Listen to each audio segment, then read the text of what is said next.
Welcome to Mission Driven Founders, where passion meets purpose. If you're dreaming of starting your own business, whether it's in wellness, education, or any field where purpose meets impact, you're in the right place.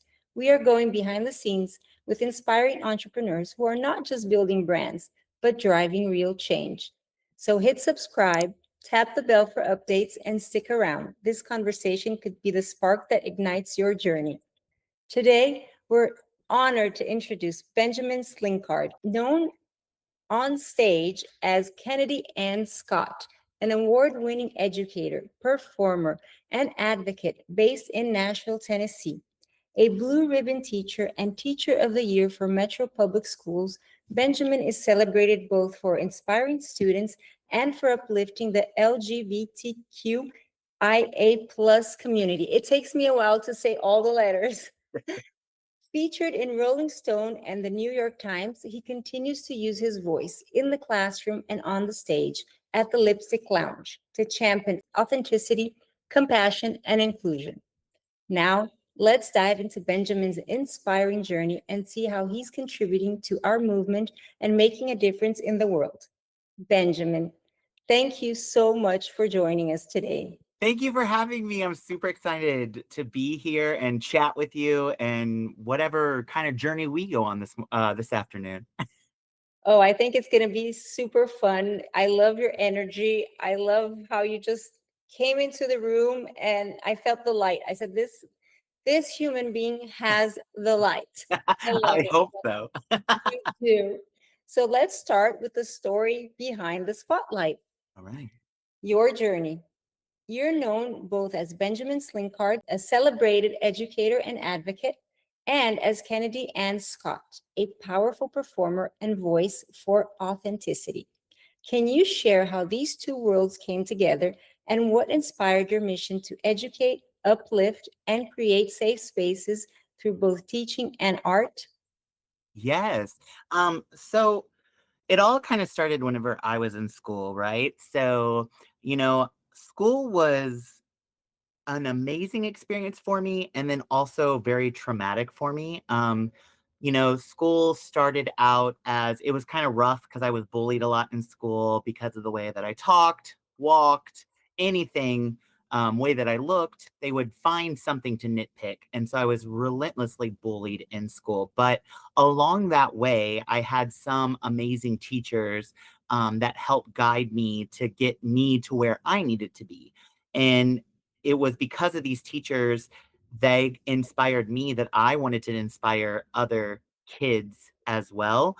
Um, One, so they knew that they weren't alone in the world. Two, because the one thing that I could always control, even at school when I was being bullied, was I could control the knowledge that I retained. That was the one thing people could not take away from me was all the books that I read, all the studying I did, all of the knowledge that I retained from school. That was mine, and it was my safe haven. In my own mind, as I was going through all this trauma, it saved me. And there was one particular teacher that always sticks in my mind.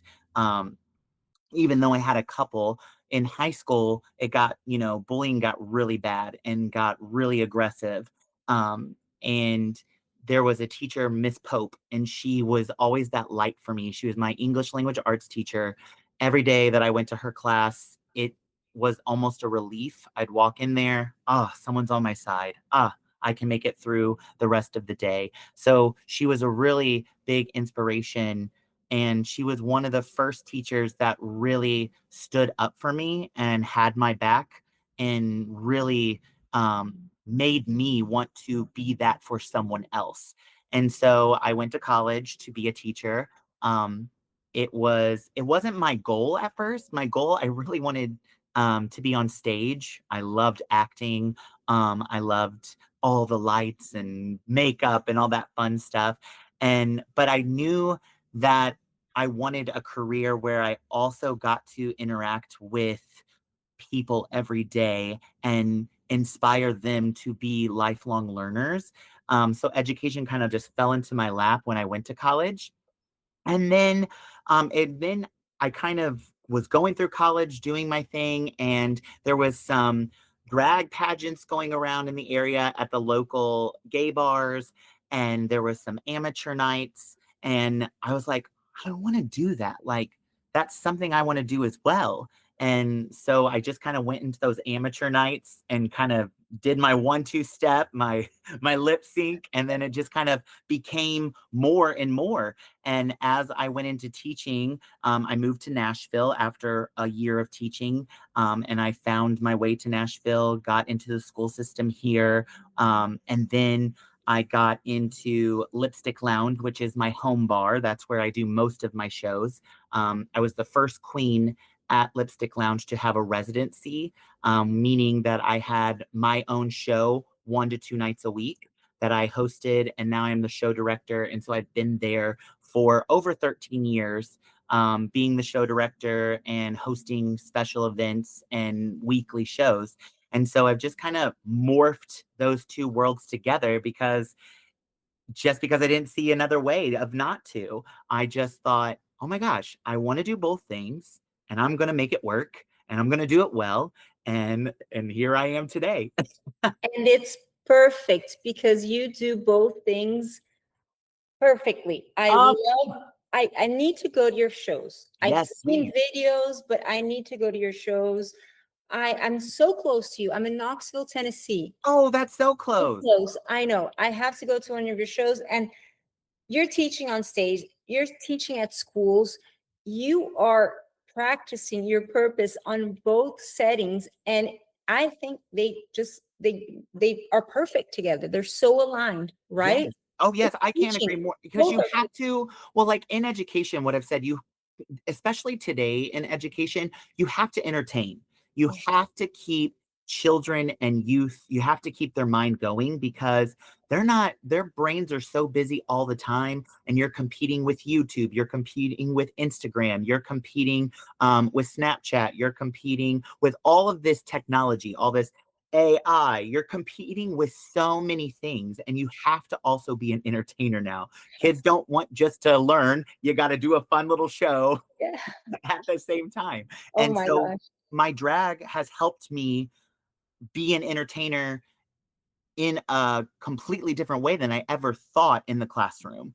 It, like it keeps me up to date on all the lingo because, in the gay clubs, we use all the lingo that you find on TikTok, everything. 6'7" is now really big. So we're making jokes about everything, but it's a way to engage my students. And then I know I have my classroom management skills where I take those and I can hold the audience's attention and make sure, hey, let's come back together. I'm the folk.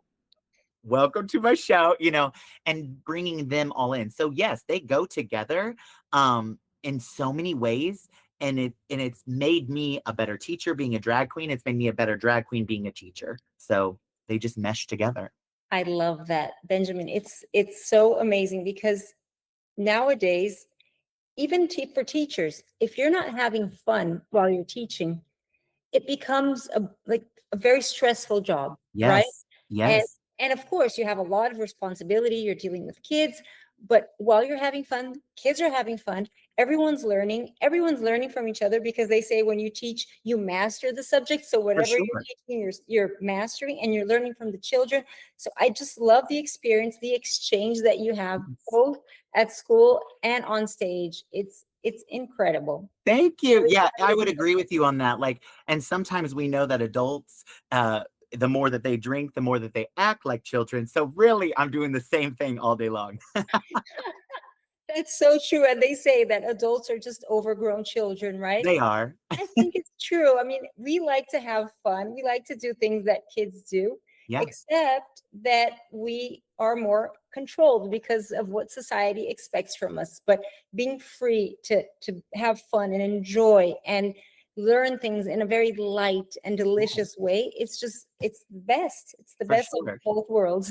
I For love sure. And I think with me being my authentic self and finally coming into my adulthood and knowing who I am, it's really helped me become a better teacher because my students see my authenticity.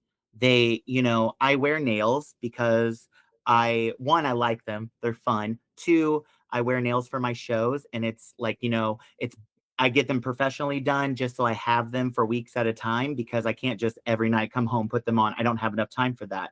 But like, my students see me as my authentic self. I'm not trying to be somebody in the school. I'm not trying to be somebody else outside of school. I'm just me all the time.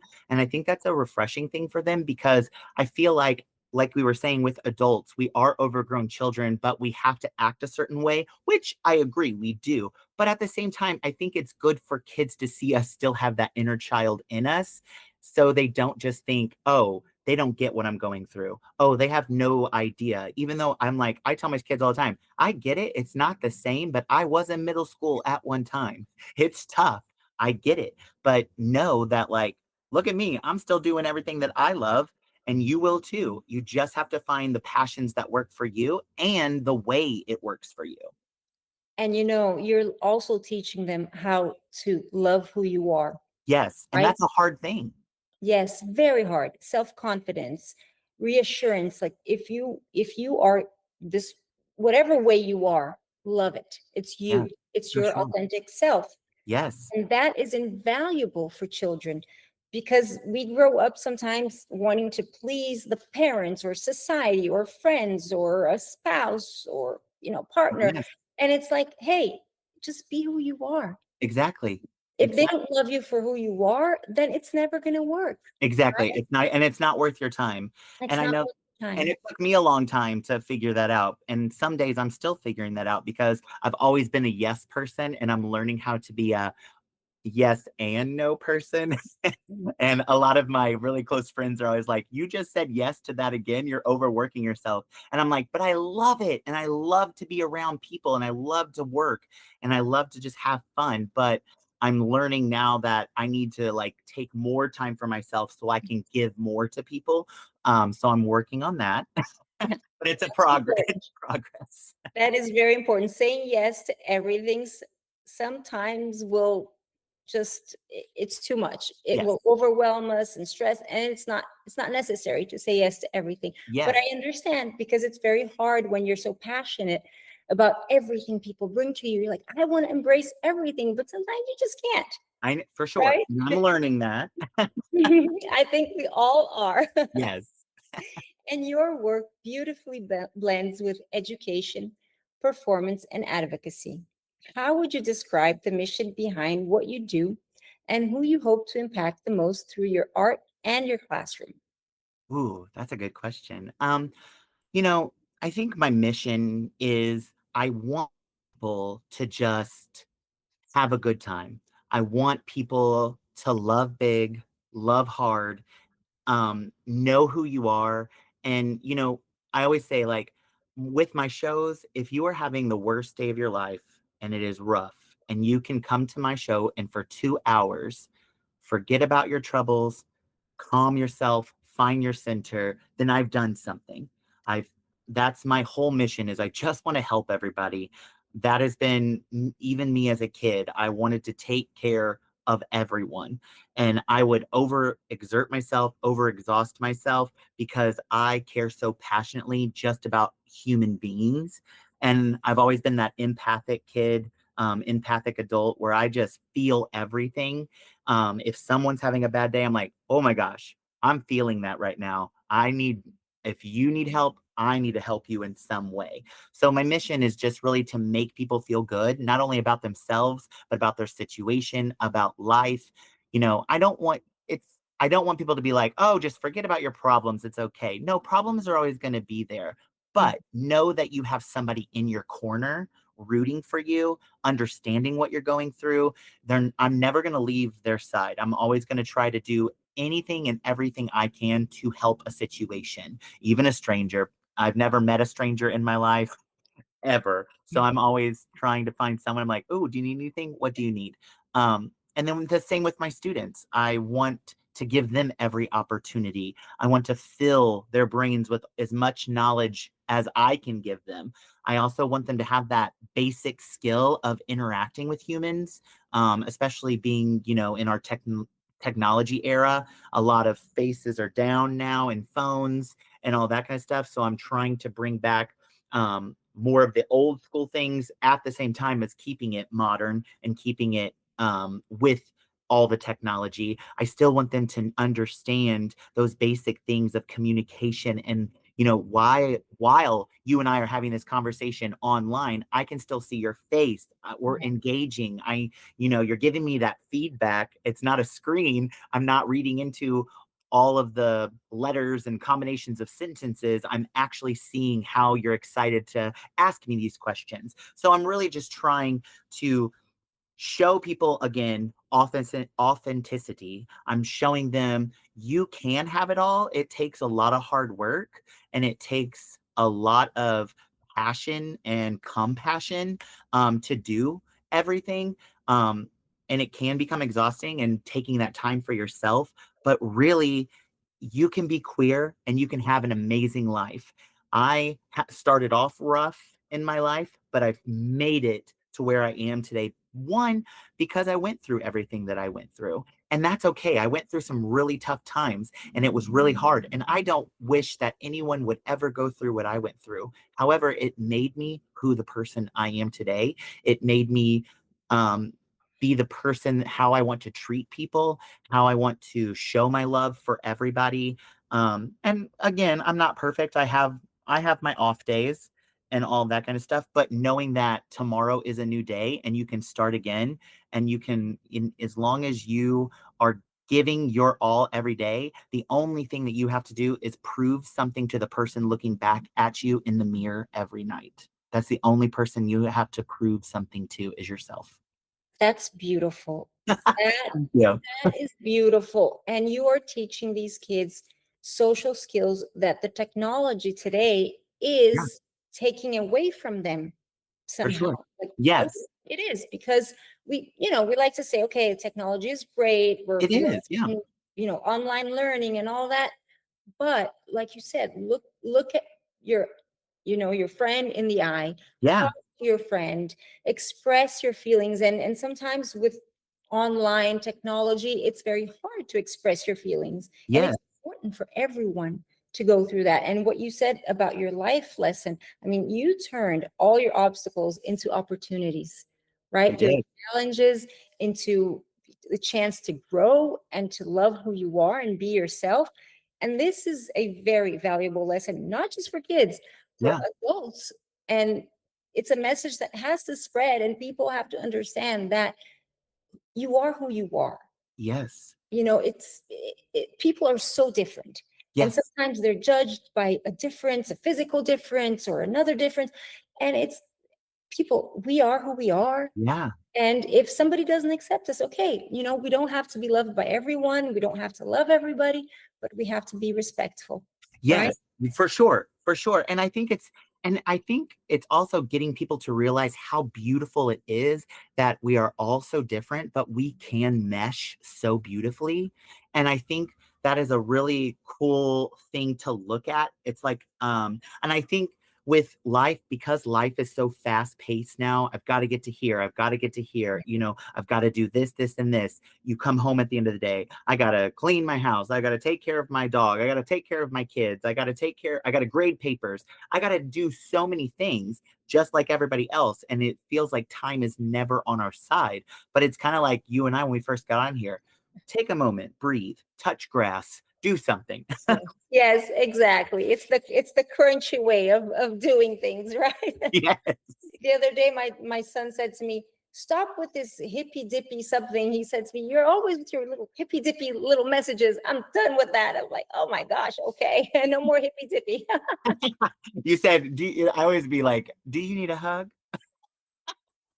I think that's what he needed, and I did not read that.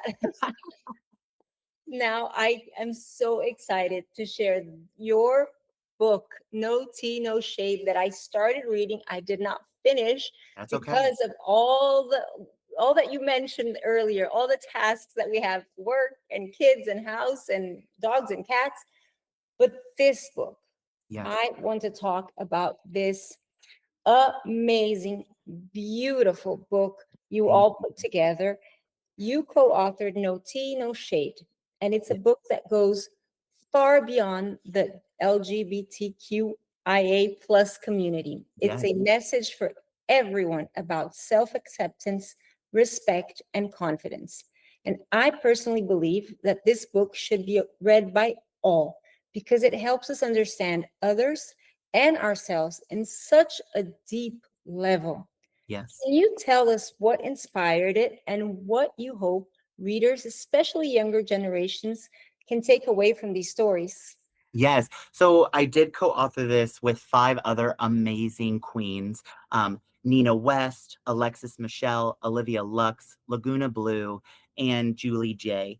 And they are such amazing performers and human beings. I've had the honor of getting to know them. I haven't personally ever worked with a lot of them. I had got to meet them through this process online, like we're doing now. And then I've met some of them in person. But really, it's been so cool to, because I grew up with most of them on television and seeing them. On RuPaul's Drag Race and and seeing them like that in that light, and now getting to work with them and seeing them as my sisters and seeing them as just amazing human beings and listening to their stories and finding out how much we had in common, and then finding out different things about each one of us. It's been such a cool thing to see. But it came about because our editor, Angela, she's an amazing person. She's become such a close friend. The cool thing about it is I taught Angela's children in school. And after I had them, they had moved and she came back a few years later and was like, Mr. Slinker, do you remember me? And I was like, oh my gosh, of course. How are you? And she's like, well, I'm working on a project and I want you to be a part of it. And I was like, oh, sure. I was like, I can help you proofread whatever you need if you need any education advice. And she goes, no, I want you to write it. And I was like, oh, okay, all right, sure. No one's ever asked me to write before. So I was like, okay, I'll do it. And so I got to start my process of writing. And it was challenging because I had several journals that I've kept through my life because I always believed getting it out and not holding it onto my heart, because when I became a younger adult in my 20s, I was realizing that I was holding on to all this pain and it was hurting me at the same time. And to help me, I not only started going to therapy, which I always recommend, but I started writing things down and getting it out onto the pages. And so going back through some of those stories of what I've told in the book, it was hard, but it was very, very therapeutic. And my whole goal was I wanted not only queer people, because that's who I was writing geared towards, because there's never been a book like this before, but even straight friends and straight family members, I wanted them to see how I felt during those times. Why I'm distant now, why I'm working on my relationship with my parents now, from the book and all that kind of stuff of the stories I tell. I didn't have a coming out story like Love, Simon. It wasn't great. It was awful and traumatic coming out. And now I am who I am because of all of these things. And I see it from a different lens now. But at the time, I wanted someone to be on my side. I wanted a book that I could read to see a person that was going through similar things to say, we're not alone. And like you said, it is for everyone. Even some of my straight friends who have read the book have said, oh my gosh, I could totally relate to that part. And I'm like, that was my whole goal. If we can get through the hard things of what we see separate us and get down to where we just see that we are all human beings, that's where I want it. We're all humans. When I take off the makeup at night, you're in my drag room right now, so you get to see. But when I take off my makeup at night, I'm Ben. I'm a human being, just like every other person who came to my show, didn't have to take off makeup, but went home, and got to be them again. We're all in this together. We are all in this world together. We all want similar things and we just want to be seen. And I wanted to write this so people could feel seen and they knew that they weren't alone in this journey. So that was my whole goal, was just so they didn't seem alone anymore, that they knew some people were going through similar things, that they was like, okay, this person went through it. They came out the other side. I can too. And that was my whole goal, is I just want people to know that there is long, dark tunnels, but there is always a light at the end, no matter what. It might take a long time, but there is always a light, and you just got to hold on and you can get there. And for me, I had to go through a very long, dark tunnel, but I'm here now. I'm here for a reason. My story is being told. I am not special. I just have a loud voice and it just gets to be told. You are special. You're a very special Well, human thank you. being, and you are empowering so many. And it is so simple when it comes down to what we're saying here. Is everybody is a human being, Yes. and we forget when you start judging and pointing fingers and discriminating.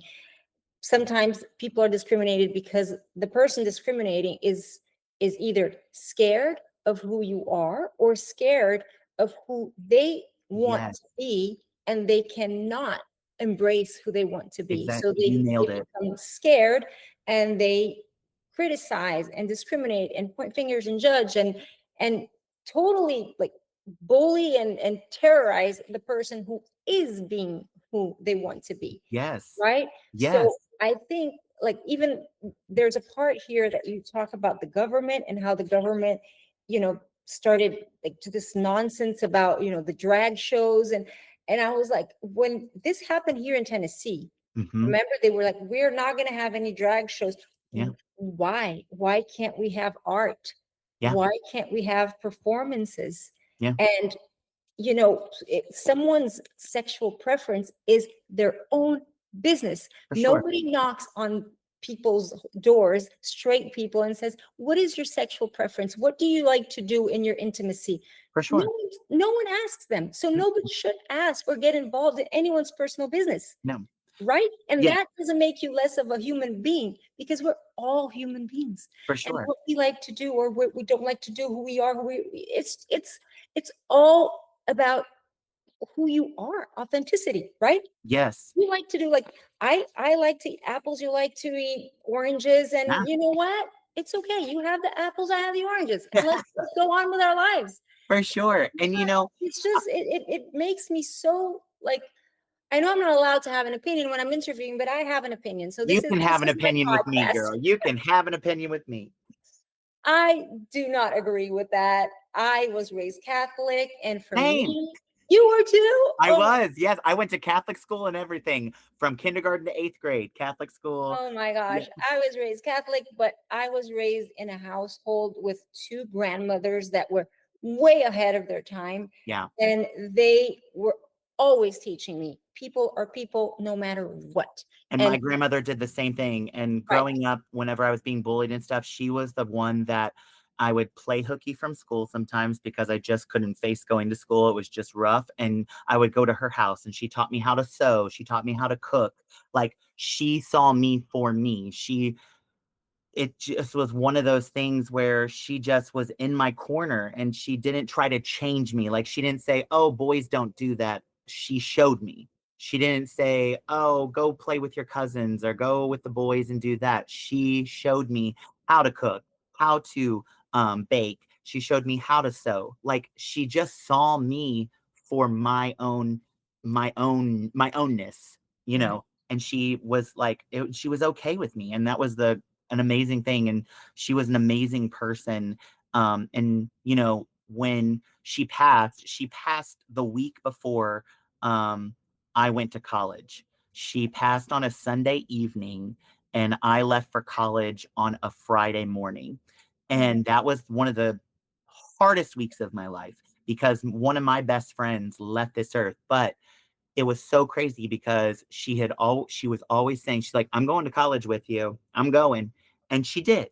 She went to college with me, and good. she got me through college. And she's just one of those people that there'll never be another person like her in my eyes. But she was one of those people that just loved everyone, showed love to anyone who needed it. She was just a good person. And uh I'm so happy to have had the years that I had with her, because she also helped me like just navigate life and gave me tools as a young person to be now where I am. And I like, my family always says that we laugh the same way. Like if we really laugh, I will always slap my knee and I will laugh really hard. And that's exactly what she did. And I never really like focused on that, but all my aunts and uncles are like, they're like, grandma did that. I was like, what? And we laugh the same way. So it's kind of cool to like see her still in me every day of my life. But yeah, growing up, it's just, I want people to see people as humans. It's not hard. Look at people's hearts, not the Yeah. outer shell, not the makeup or their clothes or what they're wearing, what they're driving, where they live. It's who they are. Yes. It's the heart. Look into the heart. Look into their eyes and you'll see their heart, right? Yes. And some people criticize others. They don't even look at their faces. They don't even look them in the eye and say, this is what I think about you, because they can't. Exactly. And I always say, the less people know about something, the more that they make up. And Yes. with this drag ban and all of the government, mostly Republicans and the conservative Republicans in Tennessee are trying to make this a drag ban and they want to bring it back in 2026. So we're still not done. We're still got to fight. We still got to show them who we are. It's not time to hide. It's time to live out loud. And so I guess one of my missions too right now is to show people living out loud. It's scary, right? Because one, people are always going to judge. People are always going to have something to say. However, at the end of the day, you're being your true self. And so that's going to make your life way better in the end. Who cares what people say? Those that mind don't matter, and those that matter don't mind. So, And like you said in your book, there are so many more issues the government should be focusing on: education, yes, health, safety, gun safety. yes, Look at all the deaths that we are having in the world, right? yeah, We're not going to get into politics, but we are going to get into what is important. And yes, what is important is not if we're going to have a drag show or not. exactly. That Just is, don't go. don't go. If you don't like it, don't go. You don't want to take your kids, don't take your kids. I'm going to take my kids because Yeah, I love it. yeah, I love the shows. I love the art and so many talented human beings on stage yeah. and sending powerful messages to people. And you're not telling anybody to be gay. You're No. telling people to be themselves. Yes. And what is more beautiful than that? Yes. I Right? think yes. And I think what really upsets them is that, again, we go back to that. Not everybody knows how to be themselves. And it becomes more of an envious thing of, well, I don't know how to be myself. So you shouldn't be able to be yourself either. And instead of just saying, can you show me how to be myself? But if older people, I feel like now, they're set in their ways. And, if they have to give in to something, then they have to redirect everything that's going on in their mind. And that's a scary thing for them.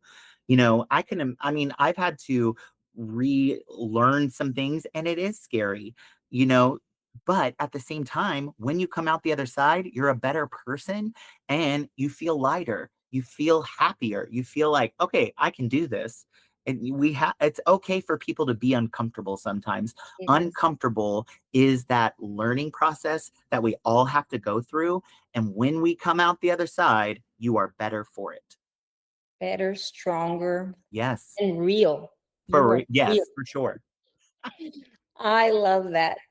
So, throughout your journey as both a performer and an educator, what have been, I think we already addressed this, but let's address it again. What Okay. have been some of your most memorable moments or challenges, and what lessons have shaped you the way you show up for your audience and for your students today? Yeah. I think one of my most memorable moments was um, there was this lady who came into a show one night. And she was 83 years old, and her name was Miss Margaret. And I was the first drag queen that she had ever experienced in her 83 years of life. And she had the time of her life. And she said, my daughter told me to come on in here and check this out. And I did. And you know what? It's not that scary. And it's actually really fun. And I was like, told ya. And to this day, her and I once a month get coffee and breakfast. and we talk, and we are completely different on the political spectrum. We are completely different from age. We but the thing about it is you can find common ground and love for any person. And she is just an amazing woman. And she comes into the bar sometimes. She lives like a block or two down from the bar, and she'll just wander in. She said, "Well, I'm here to get me a drink and have a show." And she lives her life. And that was, I guess, 3 years ago. So now she's in her upper 80s, but she is still having the time of her life. And every time she comes in, we just melt. We have fun. There's sometimes she'll come in and her and I'll have a whole conversation. I'm hosting a show and I'm like, oh, I got to get back to work. So, like, she's just an amazing person. And I've learned a Oh, lot from her as well. So, those are the memorable moments of bridging people together from different backgrounds and finding out about them. Like, she's not that scary as a person. I'm not that scary of a person. Again, we're human beings, which is our whole message the whole time. And, I think with my students, again, I just want them to see people as people. And like, even when we have like debates in class or Socratic seminars, where they have to argue their points, I'm always telling them, you're arguing with a point, not a person. You're not arguing with a person, because in the end, we're all on this journey. Maybe not the same road, maybe not traveling the same way. Some people's bags are lighter, some people carry more with them, but you are arguing a point. And so getting them to understand when having those debates, educational debates and all that, like, you're getting into the nitty gritty of everything, but you're never attacking the person. You can attack an idea and say, I really don't agree with that, and here's why. But make sure that you can back it up and justify why you disagree with it. So getting them to really understand and listen to people. I think there's so much chatter, there's so much going on all the time that we don't just sit and listen. And that's one thing I can say that I do well is I listen to people and I really take in what they say. And sometimes I'm like, well, I need to go reflect on that. Or sometimes I'll be like, I'm going to pop off on that because here's what I think, because I heard you and here's what you said. But I want people, again, from our whole message of talking today and in life, seeing people as human beings and understanding that we all have the same goals in mind. They may look a little different, but in the end, we all want the same things. and we're all in the same world. We're Yeah. all in the same planet. We're Yes. And all, no one owns it. We all are here. and for a very short time. Yes. I Very know. short I time. blinked and I'm like, oh my God, I'm 37. Ah, You like, don't look 37. that's what all my kids say. And I say, and here's your lesson for the day: good skincare and take your vitamins. Yes, and a very wholesome diet. Yes. Yes. I love it. So the Lipstick Lounge has become such an iconic part of your Nashville story, a place where art, community, and self-expression thrive. What does this space represent for you? You already told me a little bit about what it represents to you, but can you share a bit about your upcoming shows Yes. or any book signing events? What events are happening in the near future? So a weekly on Wednesdays, I have my own show called Figure It Out. It is a game show, a quiz show, trivia, and it's fun, and a drag show. And then on Fridays, we'll either have a drag show or I'll host Karaoke with the Queen, where people will get up and sing karaoke, and then I just play with people. Like if you get up there and you are drunk as a skunk and you are singing at the top of your lungs, I'll be like, well, that's a version I haven't heard before. But it's like all about having fun and getting people to laugh at themselves, because I'm like, if you're not having fun with life, listen, nobody gets out alive. Calm down, have a little fun. I'm a man in a dress having a great little time. You can have some fun too. And so I always just want people to, like, I poke fun because, like, it's fun. Like, we're not there to be discovered. No one's going to be the next American Idol. You're there to have fun. So I host those shows. And then November 22nd, we are having a brand new drag brunch. It's for the holiday season. It's a Saturday at 1 p.m. at Harkin Hall. It is Harkin the holidays. So we are gonna be doing some drag numbers that are holiday themed, just having fun. There's going to be several queens there. It's a brunch show. It's just going to be a really great time. And it's a new venue. It's gorgeous. So please check it out. Tickets are at harkenhall.com. So there's that. And then in December, I'm going to have Stateside, which is at the hotel down. It's in a hotel downtown in Nashville. And we're going to have a drag brunch there on the 13th of December. And I'm in another show, a drag brunch at the Golden Pony on the 20th of December. And we're doing a paint with a queen event on December 6th at Crafty Bulba here in Nashville. So I have lots of shows coming up. And again, I have my weekly show every week. But basically, just come have a good time. It's the Lipstick Lounge is a church for some people. It's a safe space for everyone. We are a bar for humans. That's what we say. You can come as you are. And I just want you to have a good time. Live life. Like we've said, it's too short not to. So let's have some fun. So true. So many exciting events. I want to go to the karaoke. I love karaoke, although my voice Yes. is terrible. No, that's okay. I won't give you a hard time. I like you. Okay. No, give me a hard time. I like to Okay. have fun too.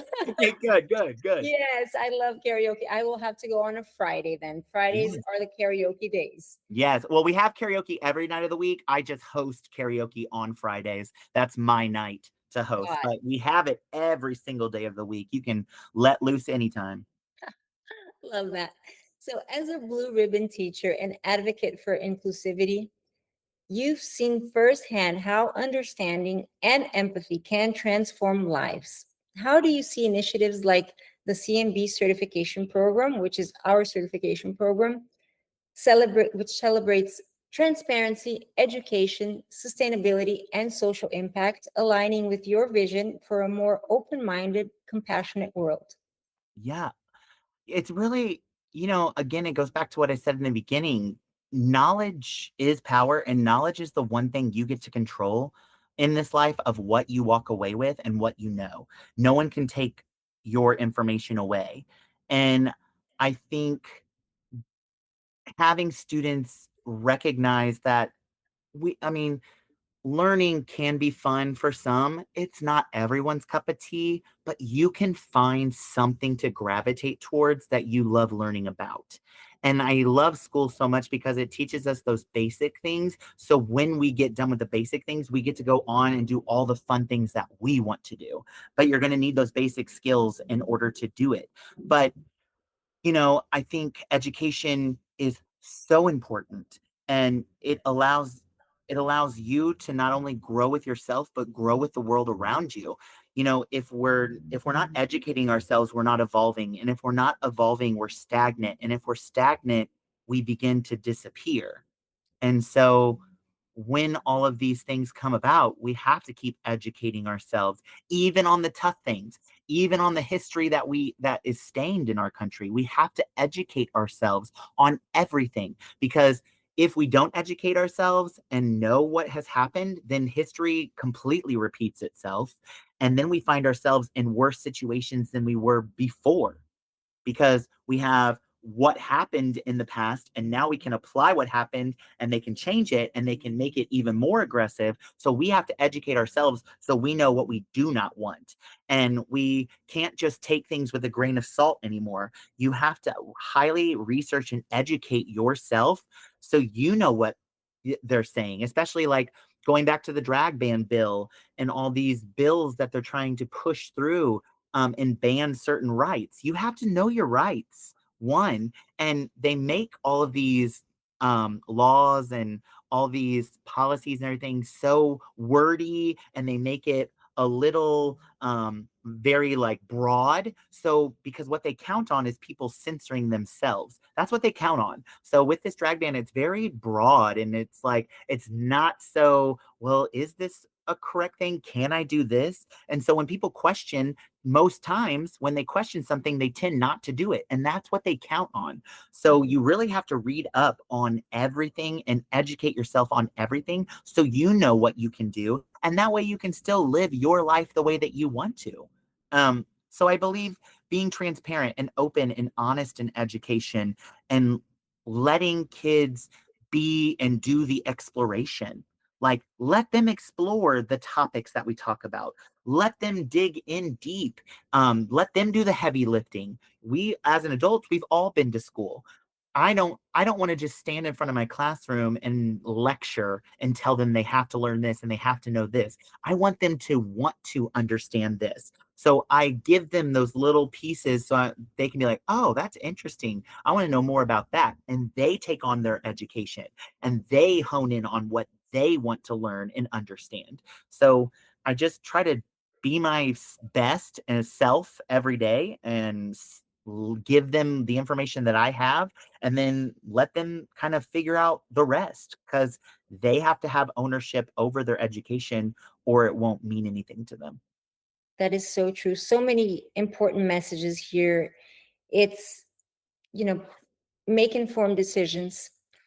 Education is something no one will take away from you. Mhm. No world crisis. You can lose money, you can lose your house, you can lose your car, your job, but you will not lose what you have inside of Me- here and in your heart. Yes. It is so important. And the critical thinking and sparking curiosity so that you learn how to do the research and not just follow the rules without understanding them. Because, Yes. of course, we want kids to follow rules, we want them to do what's right, Hmm. but it's more than doing what's right. It's For are sure. you being a good, kind person by doing what you're doing? Because if that is not kind, maybe that's not what you should be doing. Exactly. Right?